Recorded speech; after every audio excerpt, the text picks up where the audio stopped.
To fix forward head and rounded shoulders, you need to address all three aspects of posture correction. And this exercise covers all three in one, so it's a beauty. If you don't mobilize stiff areas of the spine and torso, strengthen the muscles that keep you upright, and stretch the muscles that pull you into bad posture, your posture will never improve. So exercises that do all three at once are gold. Here's a great example. This exercise is based on a seated cat-cow from yoga, but has a couple of additions that make a real difference. Start off by doing a simple cat-cow.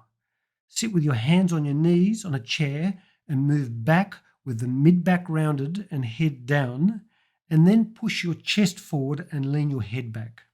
This mobilizes the mid-back, breastbone and collarbones.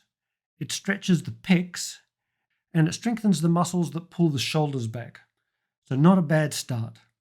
If you move your head back with your chin up though, the joints at the top of the neck are mobilized more instead of the ones at the bottom of your neck, which are much more important for posture. So instead, move your head back but with chin down.